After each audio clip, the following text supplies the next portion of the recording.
90% এরকম করে এইভাবে নিচের দিকে ডাউন খায়। হ্যাঁ, তো এই ডাউন খাওয়াটা যদি আপনার হচ্ছে ধাপ করে ডাউন খায়, ধরেন 4 সেকেন্ড পর্যন্ত 100% দেখছে, 5 সেকেন্ডের দিকে যায়, ফেসবুক চাই হচ্ছে যে একটা ভিডিওতে ধরেন যদি এইভাবে কাটটা যায়, আস্তে আস্তে ডাউন। আসসালামু আলাইকুম এভরিওয়ান। তো ফেসবুকে নতুন যারা কাজ শুরু করেছেন, আজকে আপনাদেরকে আমি একদম পাই টু পাই হিসাবটা বুঝাই দিব যে কিভাবে আপনারা হচ্ছে ফেসবুকে আস্তে আস্তে ধীরে ধীরে গ্রো করবেন। হ্যাঁ, আমি হচ্ছে একটা পোল ক্রিয়েট করছিলাম আমার চ্যানেলে, তো ওইখানে হচ্ছে ম্যাক্সিমাম সবাই ভোট দিচ্ছেন হচ্ছে ফেসবুকে নতুনদের গাইডলাইন নিয়ে। তো ভাবলাম যে তার মানে এই বিষয়ে আপনাদের জানার আগ্রহ আছে। হ্যাঁ, তো আমি যতদূর জানি যেভাবে কাজ করতে হয় আমি আপনাদেরকে পুঙ্খানুপুঙ্খ বুঝিয়ে দিচ্ছি। তো দেখেন, প্রথম প্রশ্ন হচ্ছে আপনি নিজেকে করবেন যে আমার ভিডিও, আমি যে ভিডিও পোস্ট করতেছি, হ্যাঁ, আপনার ফলোয়ার আছে নাকি নাই সেটা ডাজেন্ট ম্যাটার, ওই ভিডিওটাতে ভিউ আসতেছে 50। এখন প্রথম প্রশ্নটা করবেন নিজেকে যে 50টা ভিউজ কেন 500 গেল না? হ্যাঁ, 500 ভিউজ যদি হয় তাহলে চিন্তা করেন 500 কেন 5000-এ গেল না? আচ্ছা, পরবর্তীতে আপনি আর একটা ভিডিও মেক করলেন, আপনি আবার দেখবেন ইনসাইটটা, দেখবেন যে ভিডিওতে কেন 100 ভিউজে থেমে যাচ্ছে, কেন 100 থেকে 150 হচ্ছে 1 মাস পরে, মানে আস্তে আস্তে কেন টানতেছে, কেন আমার ভিডিওটা দ্রুত র্যাঙ্ক করাচ্ছে না অন্যান্যদের মতো, তাই না? তো এই ক্ষেত্রে আমরা মানে কিভাবে বুঝবো যে আমাদের কন্টেন্টটা আসলে মানে ফ্রিজ হয়ে যাওয়ার কারণ কি, তাই না? আচ্ছা, তো একদম প্রথম আমি একদম আমার চ্যানেলে যত ভিডিও আছে প্রত্যেকটা ভিডিওতে একটা কথা বলি, ওয়াচ টাইমটা। বিলিভ মি, আজকে একটা ইউটিউবে ফেসবুকে নতুন আপডেট আসছে, ওইখানে লেখা আছে যে আপনার ওয়াচ টাইম, রিলসের যত ওয়াচ টাইম বেশি ধরবেন তত বেশি রেভিনিউ আপনাকে দেওয়া হবে। মানে এইখানে টোটাল জিনিসটা কাজ করে হচ্ছে ফেসবুকে ওয়াচ টাইমের উপরে। কিভাবে? ধরেন একটা বিজ্ঞাপন, হ্যাঁ, আপনি একটা ভিডিও দেখা শুরু করলেন, শুরুতে বিজ্ঞাপন দেখায় না, যেটা ইউটিউব করে।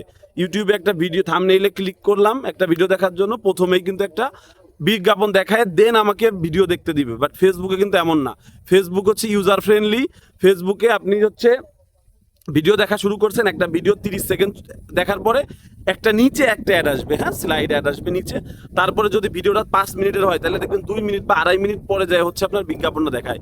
তো দেখেন, যার যেই প্ল্যাটফর্মের মেইন টার্গেটই হচ্ছে যে আমার যে কোনো একটা কন্টেন্ট ক্রিয়েটরের ভিডিও যখন অডিয়েন্স একটু বেশি সময় দেখবে তখন আমি বিজ্ঞাপনটা দেখাবো। তাহলে তাদের মূল টার্গেটটা কি? বেশি ওয়াচ টাইম আনার। যেই ক্রিয়েটরের ভিডিওতে যত বেশি ওয়াচ টাইম আসবে ফেসবুকের ভাষায় সে তত ভালো ক্রিয়েটর, তার ভিডিওতে আরও পুশ করবে।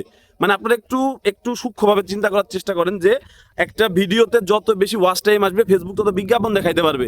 তাইলে আপনি যদি আপনার অডিয়েন্স যদি আপনার ভিডিওটা একটু বেশি সময় ধরে দেখে, সেক্ষেত্রে ফেসবুক আপনাকে অবশ্যই পুশ করবে, ফেসবুক নিজেও বিজ্ঞাপন দিতে পারবে।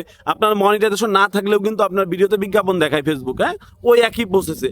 তো এবং আপনি এটা কিভাবে বুঝবেন? ধরেন আপনি 1 বছর কাজ করেন, যেমন আমি 1 বছরের বেশি কাজ করি, দেখতে দেখতে মানে আমার একটা ভিডিও, আমার 67,000 ফলোয়ার আছে, আমার একটা ভিডিওতে 20,000 ভিউজ থেমে গেল কেন? আর একটা ভিডিওতে 20,000 হওয়ার পরে 40,000 হচ্ছে, 4 লক্ষ যাচ্ছে, 4 মিলিয়ন যাচ্ছে। এগুলো দেখতে দেখতে একটা আইডিয়া আসছে, হ্যাঁ, কিভাবে হচ্ছে ইনসাইট চেক করি। ইনসাইটে যখন দেখি অ্যাভারেজ ওয়াচ টাইমটা বেশি, অর্থাৎ আমার ভিডিও 18 সেকেন্ডের, আমার ওয়াচ টাইম আসছে হচ্ছে 20 সেকেন্ড, তখন আমার ভিডিওটা বেশি দ্রুত উপরের দিকে যাচ্ছে। আর যেইটাতে ভিডিও হচ্ছে 18 সেকেন্ডের, অ্যাভারেজ ওয়াচ টাইম 8 সেকেন্ড, ওইটাতে বেশি একটা আমরা ভিউজ পাই না, আস্তে আস্তে ঠেলে। এইটার পরে আমরা কিভাবে এটা বুঝি যে ভিডিওটা কেন মানে ভিউজ আসলো না? তখন আমরা সোর্সে যাই।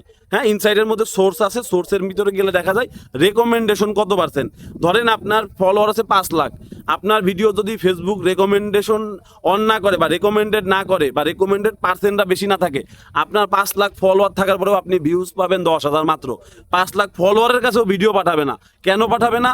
আপনার ওই ভিডিও, আচ্ছা, আপনি একজন কন্টেন্ট ক্রিয়েটর, আপনার ফলোয়ার হয়েছে, অনেক ফলোয়ার হয়েছে, তার মানে কি আপনি সবসময় ভালো ভিডিও দেন? না, আপনার ভিডিও আপনি ভুলভাল ভিডিও দিতেই পারেন। তো সেই ক্ষেত্রে ফেসবুক আপনার ফলোয়ারের মধ্যে যেই টাইমে পোস্ট করছেন, ধরেন সকাল 8টায় পোস্ট করছেন, আপনার 100 জন ফলোয়ার ওই টাইমে অ্যাক্টিভ আছে, তাদের সামনে আগে দেখাবে। দেখানোর পরে দেখবে যে ভিডিওতে ওয়াচ টাইম কেমন আসছে, আপনার লাইক কমেন্ট শেয়ার কেমন আসতেছে, তার উপরে বেসিস করে হচ্ছে আপনার বাকি ফলোয়ার এবং নন ফলোয়ারের কাছে পাঠাবে। এখন এইখানে অনেকগুলো ফ্যাক্টর কাজ করে যে আপনার ভিডিও কোন ক্যাটাগরি। ধরেন আপনি হচ্ছে কমেডি, শুধু কমেডি নিয়ে কাজ করেন, সেই ক্ষেত্রে কিন্তু আপনার অডিয়েন্স অনেক আছে, মানে নন ফলোয়ার কাছে পাঠাইতে ফেসবুকেরও সুবিধা হয়। বা নিউজ রিলেটেড কাজ করতেছেন, ভাইরাল টপিক নিয়ে কাজ করতেছেন, সেই ক্ষেত্রে আপনার ভিডিওটা বেশি পুশ করবে। এই ফ্যাক্টরগুলো অবশ্যই কিন্তু এখানে জরুরি। বাট মেইন যে বিষয়টা লাগে, মানে আমি আমার কন্টেন্ট ধরে নিউজ নিয়ে কাজ করি, তাহলে আমি তো নিউজ নিয়ে কাজ করবো। আমার ভিডিওতে ভিউজ হচ্ছে না কেন? ভিউজ হচ্ছে না একটাই কারণ, ওয়াচ টাইমটা পাচ্ছি না। যদি আমি প্রথমেই ওয়াচ টাইমটা একটু বেশি পেয়ে যায়, 100 জনের কাছে গেছে, ওরা আমার 20 সেকেন্ডের ভিডিও 16 সেকেন্ড অ্যাভারেজে ভিউ হয়েছে। অ্যাভারেজ ভিউজ টাইম তো আপনারা বুঝেন যে কয়জন যত সেকেন্ড দেখছে ওইটাকে ভাগ দেয় সংখ্যা দ্বারা, কতজন ভিউয়ার্স, এটার উপর ডিপেন্ড করে হচ্ছে আপনার ভিডিওতে পরবর্তীতে আরও 100 জনের কাছে পাঠাবে বা মাল্টিপল হইতে থাকবে, 200 থেকে 400, 400 থেকে 4000। হ্যাঁ, আস্তে আস্তে ফেসবুকে তো অডিয়েন্সের অভাব নাই, এখানে আপনার অডিয়েন্স পাইতে খুব একটা বেগ পাইতে হবে না। বেগ পাইতে হয় কোথায়? নতুন পেজ খুলে শুরুতে ভিউজ আনার ক্ষেত্রে। এখন শুরুতে একটা পেজে 10টা 5টা 20টা ভিউজ কিন্তু আসে। এই 10টা 5টা ভিউজের ক্ষেত্রে আপনারা ইনসাইট চেক করে দেখবেন যে আপনার এভারেজ ওয়াচ টাইমটা কেমন আসতেছে। ধরেন আপনি 20টা ভিডিও পোস্ট করলেন কমেডি নিয়ে, তো কমেডি নিয়ে 20টা পোস্ট করার পরে এই একটু সময় বেশি দিবেন, কারণ হচ্ছে এখন আর ফেসবুক আগের মতো 7 সেকেন্ড 20 সেকেন্ডের ভিডিওতে খুব একটা রেকমেন্ডেশন দেয় না। একটু বড় করে ধরেন 40 সেকেন্ড বানাইলেন, 35 বানাইলেন। হ্যাঁ, তো ওইখানে আপনি কমেডির মধ্যেও তো বিভিন্ন ভাগ আছে। হ্যাঁ, একটাতে ধরেন কথা ছাড়া বানাইছেন, আর একটাতে কথা বলে বানাইছেন, আর একটা ইংলিশে কথা বলছেন, মানে বিভিন্নভাবে আপনি কমেডিগুলো বানাচ্ছেন। তো যে কোনো একটা কমেডিতে যদি একটু বেশি ভিউজ পান, ধরেন 500 ভিউজ চলে আসলো, বুঝবেন ওই ক্যাটাগরিতে আপনার টানতেছে। হ্যাঁ, ওই টপিকটাতে আপনার টানতেছে, আপনি ওই টপিকে বেশিই করবেন, মানে অডিয়েন্স ইন্টারেস্টেড আছে। হ্যাঁ, আপনি নিজেও কিন্তু বুঝতে পারবেন না যে মানুষ কোন ধরনের ভিডিও বেশি দেখে। এখন আপনি ময়মনসিংহের একজন আছে কন্টেন্ট ক্রিয়েটর আছে আলামিন ভাই একটা ফানি কমেডি বানাইছে, ওইটা দেখে আপনি ইন্সপায়ার হয়ে হুবহু কপি করলেন, আপনি ওনার মতো অঙ্গভঙ্গি করে একটা ভিডিও বানালেন। এখন আপনি কিন্তু ওনার মতো ভিউজ পাবেন না। কেন পাবেন না? উনি প্রথম ইউনিকভাবে ওইটা সবাইকে দেখাইছে, ওই ভিডিও সব অডিয়েন্স দেখে ফেলছে। সো আপনি যখন ভিডিও মেক করতেছেন, ভিডিও মেক করার ক্ষেত্রে আপনার ভিডিওটা যার সামনে যাচ্ছে সেই তো জানে যে এই ভিডিওর কাহিনী এরপরে এটা হবে, মানে সে বুঝে যাচ্ছে যে পরবর্তী স্টেপে কি হবে, তখন সে ভিডিওটা স্কিপ করে যাবে। এবং আরেকটা জিনিস আছে, সেটা হচ্ছে অ্যাভারেজ ওয়াচ টাইম দেখার ক্ষেত্রে একটু নিচের দিকে যাওয়ার পর একটা কার্ভ থাকে। হ্যাঁ, 100%, 90% এরকম করে এইভাবে নিচের দিকে ডাউন খায়। হ্যাঁ, তো এই ডাউন খাওয়াটা যদি আপনার হচ্ছে ধাপ করে ডাউন খায়, ধরেন 4 সেকেন্ড পর্যন্ত 100% দেখছে, 5 সেকেন্ডের দিকে যায় একবার ডাউন খাইছে কার্ভটা, তাইলে আপনার ভিডিওতে কখনো ভালো ওয়াচ টাইম, প্লাস হচ্ছে ওয়াচ টাইম তো পানি নাই, প্লাস হচ্ছে ভিডিও রেকমেন্ড হয় না। ফেসবুক চাই হচ্ছে যে একটা ভিডিওতে ধরেন যদি এইভাবে কার্ভটা যায়, আস্তে আস্তে ডাউন খাবে। হ্যাঁ, অল্প অল্প মানুষ, ধরেন 100 জনে একজন 5 সেকেন্ডে স্কিপ করছে, বা 99 জনই 5 সেকেন্ড পর্যন্ত দেখছে, তারপরে দেখা হয় 10 সেকেন্ড পর্যন্ত কত পার্সেন্ট মানুষ দেখছে। একদম লাস্ট পর্যন্ত একদম লাস্টে ক্লিক করবেন ওই কার্ভটার, ওইখানে হচ্ছে যদি দেখেন 60%-এর উপরে থাকে, তাহলে আপনার ভিডিওতে আস্তে আস্তে আপনি অবশ্যই ভিউজ পাবেন। যারা নতুন তাদের ক্ষেত্রে বলতেছি, আর যারা পুরাতন আছেন আপনাদের ক্ষেত্রে হচ্ছে আপনাদের ফলোয়ার যারা আছে একদম রিয়েল ফলোয়ার, মানে যাদেরকে আপনি কমেন্ট করে বানান বা যেভাবে আসুক, এরা যদি আপনার ভিডিওতে একটু ভালো ওয়াচ টাইম দেয়, একটু রিয়াকশন দরকার নেই ভাই, 100 জনে একজন, বিলিভ মি 100 জনে একজন, ঠিক আছে? এরা আপনারা অনেক অনেক বড় বড় কন্টেন্ট ক্রিয়েটর যারা মানে উল্টাপাল্টা কথা বলে, তাদের এসে দেখবেন কমেন্ট অনেক, লাইক অনেক, কিন্তু ভিডিওতে ভিউজ নাই। কেন ভিউজ নাই? একজন লাইক করবে কখন? একটা ভিডিও পুরোটা ওয়াচ করবে, লাইক করবে, পছন্দ হবে তখন লাইক করবে, কমেন্ট করবে কখন? পুরো ভিডিওটা দেখার পরে। ওইখানে ওনাদের ম্যাক্সিমামই হচ্ছে শুরুতে দেখে একটা রিয়াকশন দিয়ে চলে যায়, মানে অ্যাক্টিভ বোঝানোর জন্য বা এঙ্গেজমেন্ট বাড়ানোর জন্য। এগুলো পুরোপুরি ভাওতা, বুঝছেন? আমি এর পরবর্তী ভিডিওতে একটা পেজ দেখাবো, নতুন একটা পেজ, আপনার হচ্ছে 2 মাসের মধ্যে ওনার 2টা ভিডিওতে মিলিয়ন ভিউজ আনছে। উনি কমেডি ভিডিও বানায়, আমার স্টুডেন্ট বলতে পারেন। হ্যাঁ, আমি ভিডিওটা রিভিউ করে আপনাদের দেখাবানে।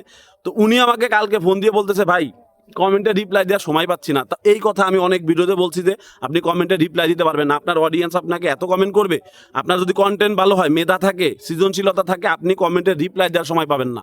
তো যেটা বলতেছিলাম যে অ্যাভারেজ ওয়াচ টাইম, আমি প্রত্যেকটা সময় একটা কথা বলি যে অ্যাভারেজ ওয়াচ টাইম ধরবেন, ভালো মতো অডিয়েন্স আপনার ভিডিওটা ওয়াচ করবে, আপনি এখানে টিকে থাকবেন।